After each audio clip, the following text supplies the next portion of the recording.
ನಮಗೆ ಬಹಳ ನಿಂದೆಯ ಮಾತುಗಳಾಡ್ತಾರೆ ಜನ ಅಂತ ಅನ್ಬೋದು. ಬರ್ತಾವೆ. ಯಾವ ಕುದುರೆ ಓಡ್ತೈತೆಲ್ಲ ಓಡುವ ಕುದುರೆಗೆ ಚಾಟಿ ಏಟು ಬೀಳ್ತಾವ. ಯಾವ ಚಲೋ ಮಾವಿನ ಹಣ್ಣು ಕೊಡ್ತೈತೆಲ್ಲ ಚಲೋ ಹಣ್ಣು ಕೊಡುವ ಮಾವಿನ ಗಿಡಕ್ಕೆ ಕಲ್ಲೇಟು ಬೀಳ್ತಾವ. ಮತ್ತು ನಿಂದೆ ಮಾಡಾಕತ್ತಾರಂದ್ರೆ ಚಲೋ ಇದ್ದವರಿಗೆ ನಿಂದೆಯ ಮಾತುಗಳು ಬರ್ತಾವಂತ ತಿಳ್ಕೊಬೇಕಷ್ಟ ಮನುಷ್ಯ. ಯಾರಿಗೆ ಬಿಟ್ಟದ ಹೇಳ್ರಿ? ಈಗ ಜನ ಯಾರಿಗೆ ಬಿಡ್ತದೆ? ಈಗ ಒಬ್ಬ ರೈತ ಇರ್ತಾನೆ. ಅವ ಬೆಳಿಗ್ಗೆದ್ದು ಏನು ಪ್ರಾರ್ಥನೆ ಮಾಡ್ತಾನೆ ಅಂದ್ರೆ, ಇವತ್ತು ಮಳೆ ಬರಬಾರ್ದು ನೋಡು, ಮಳೆ ಬರ್ಬೇಕಪ್ಪ ಭಗವಂತ, 2 ಕಾಯಿ ಓಡಿಸ್ತೀನಿ ಅಂತ ರೈತ ಬೇಡ್ಕೊಂತಾನೆ. ನಾಟಕ ಕಂಪ್ನಿಯವ್ ಇರ್ತಾನೆ, ಇವತ್ತು ಒಟ್ಟ ಮಳೆ ಆಗಬಾರ್ದಪ್ಪ, ನಾ 2 ಕಾಯಿ ಓಡಿಸ್ತೀನಿ ಅಂತ ನಾಟಕ ಕಂಪ್ನಿ ಅಂತ. ದೇವ್ರು ಯಾವ ಕಂಪ್ನಿ ಮಾತು ಕೇಳ್ಬೇಕಾತ? ಅಲ್ಲ, ಒಬ್ಬರಿಗೆರೆ ಹೆಚ್ಚು ಕಡಿಮೆ ಆಗೋದಿಲ್ಲ, ಬರಬೇಕು ಇಲ್ಲ ಬರಲಾರ್ದಂಗೆ ಇರ್ಬೇಕಲ್ಲ. 2 ಕಾಯಿ ಅಂತೂ ತಪ್ಪದು ಪಕ್ಕ ಅವನಿಗೆ ಅಷ್ಟು. ಅಂದ್ರೆ ದೇವ್ರಿಗೆ ಎಲ್ಲರಿಗೂ ಒಪ್ಪಿಸಿ ಬದುಕಕ್ಕೆ ದೇವರಿಗೆ ಆಗಿಲ್ಲ. ಈಗ ನೀವು ಅನ್ಬೋದು ಅಜ್ಜವ್ರು ಒಳ್ಳೆಯವ್ರು ಅದಾರ ಅಂತ ಕೆಲವು ಮಂದಿ ಅನ್ಬೋದು, ಅಜ್ಜವ್ರು ಒಳ್ಳೆಯವ್ರು ಅಲ್ಲ ಅಂತ ಕೆಲವು ಮಂದಿ ಅನ್ಬೋದು. ಸಮಾಧಾನ ಹೆಂಗಂದ್ರೆ, ದೇವರಿಗೆ ಎಲ್ಲರಿಗೂ ಒಪ್ಪಿಸಿ ಬದುಕಕ್ಕಾಗಿಲ್ಲ ಅಂದ್ರೆ ನಮ್ಮಂಥವ್ರಿಂದ ಏನು ಎಲ್ಲರಿಗೂ ಒಪ್ಪಿಸಿ ಬದುಕಲಿಕ್ಕೆ ಆಗ್ತೈತಿ ಅನ್ನೋ ಸತ್ಯ ತಿಳ್ಕೊಂಡು ಬದುಕುವುದಷ್ಟೇ.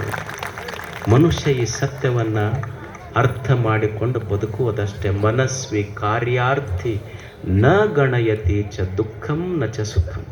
ಒಮ್ಮೆ ಜೀವನ ಸುಖ ದುಃಖ ಸೋಲು ಗೆಲುವು ಮಾನ ಅಪಮಾನ ಈ ಜೀವನದಲ್ಲಿ ಬರುವುದೇ ಇದನ್ನು ಸ್ವೀಕರಿಸುವುದನ್ನು ಕಲಿಬೇಕಷ್ಟೆ. ಒಬ್ಬ ಎರಿಕ್ ವಯನ್ ಮೆಹರ್ ಅಂತಿದ್ದು, ಎರಿಕ್ ವಯನ್ ಮೆಹರ್. ಅವ ಸಣ್ಣ ಹುಡುಗಿದ್ದಾಗ ರೆಟಿನೋಸಿಸಿಸ್ ಅಂತ ಬಂತು, ಕಣ್ಣು ಹೋದ ಹುಡುಗ ಭಾಳ ದುಃಖಿತನಾದ. ಅವರಪ್ಪ ಹುಡುಗಳೋದು ನೋಡಿ ಮಗ ಅಪ್ಪ ಅಂತಾನ, ನೋಡು ನಿಸರ್ಗ ನಿನ್ನ ಕಣ್ಣು ಕಸ್ಕೊಂಡಿರಬಹುದು, ಆದ್ರೆ ನಡೆಯುವ ಕಾಲು ಕಸ್ಕೊಂಡಿಲ್ಲ. ಮಗನಿಗೆ ಬೆಟ್ಟ ಹತ್ತುವುದು ಕಲಿಸಿದ.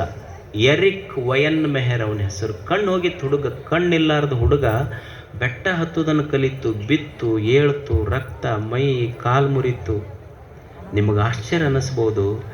ಕಣ್ಣಿಲ್ಲಾರ್ದ ಹುಡುಗ ಸಂಕಲ್ಪ ಮಾಡಿತು, ನಾನು ಮೌಂಟ್ ಎವರೆಸ್ಟ್ ಹತ್ತಬೇಕಂತ. ಇಡೀ ವಿಶ್ವದಲ್ಲಿಯ ಕಣ್ಣಿಲ್ಲದ ವ್ಯಕ್ತಿ ಮೌಂಟ್ ಎವರೆಸ್ಟ್ ಹತ್ತಿದ್ದು ಎರಿಕ್ ವಯನ್ ಮೆಹರ್.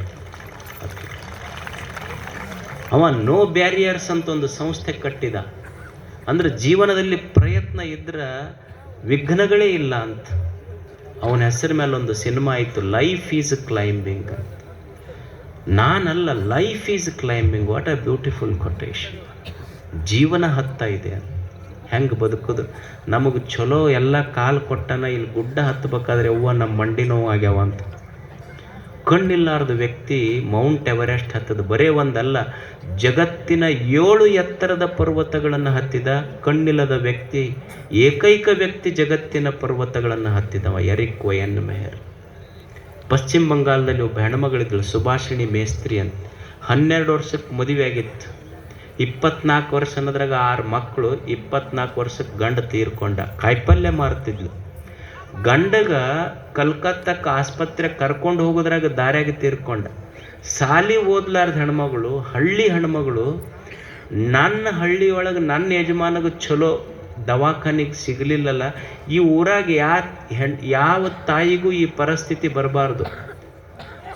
ಇದು ಸಂಕಲ್ಪ ಮಾಡಿದ್ಲಕ್ಕೆ, ಈ ಊರಾಗ ಒಂದು ಆಸ್ಪತ್ರೆ ಕಟ್ಟಬೇಕಂತ. ಯಾರು? ಕಾಯಿಪಲ್ಯ ಮಾರೋ ಹೆಣ್ಮಗಳು. ನಿಮಗೆ ಆಶ್ಚರ್ಯ ಅನ್ನಿಸ್ಬೋದು. ಗಂಡನ ಕಳ್ಕೊಂಡಾಳ, 6 ಮಕ್ಕಳು, ಮನೆ ಇಲ್ಲ, ಹೊಲ ಇಲ್ಲ. ತಾನು ಬೀದಿಯ ಮೇಲೆ ಕಾಯಿಪಲ್ಯ ಮಾರ್ಕೊಂತ ತಾನು ಹುಟ್ಟಿದ ತನ್ನ ಗಂಡನ ಊರಾಗ ಒಂದು ಜಾಗ ಖರೀದಿ ಮಾಡಿ, ಮಗನ MBBS ಮಾಡಿಸಿ, ಡಾಕ್ಟರ್ ಮಾಡಿ, ಊರಾಗ ಒಂದು ಆಸ್ಪತ್ರೆ ಕಟ್ಟಿ, ಆ ಆಸ್ಪತ್ರೆಗೆ ತನ್ನ ಮಗನ ಡಾಕ್ಟರ್ ಮಾಡಿದ್ಲು. ಆಕೆಗೆ ಪದ್ಮಶ್ರೀ ಪ್ರಶಸ್ತಿ ಕೊಟ್ಟದ್ದು ಸರ್ಕಾರ. ಸಂಕಲ್ಪದಿಂದ ಬಡವಾಗಬಾರ್ದು ಮನುಷ್ಯ. ಎಂತಿಂಥವ್ರು ಹೆಂಗೆ ಜೀವನ ಕಟ್ಟ್ಯಾರ. ಮನಸ್ವಿ ಕಾರ್ಯಾರ್ಥಿ ನ ಗಣಯತಿ ಚ ದುಃಖಂ ನ ಚ ಸುಖಂ. ಒಮ್ಮೆ ಸುಖ ದುಃಖ, ಒಮ್ಮೆ ಕಷ್ಟ ಸುಖ, ಮಾನ ಅಪಮಾನ ಇವೆಲ್ಲ ಬರ್ತಿರ್ತಾವ. ಅದ್ರ ಕಡೆ ಭಾಳ ತಲೆ ಕೊಡ್ಲಾರ್ದಂಗೆ ನಮ್ಮ ಎದ್ಯಾಗ ಸ್ವಚ್ಛ ಸಂಕಲ್ಪ ಇಟ್ಕೊಂಡು ಮುಂದೆ ಹೋಗೋದಷ್ಟೆ. ಏನು ಕಲಿಯೋದು ಅಂದ್ರೆ, ಇಲ್ದಂಗೂ ಇರ್ಬೇಕು, ಹೆಂಗ ಇದ್ದಂಗೆ ಇರ್ಬೇಕು.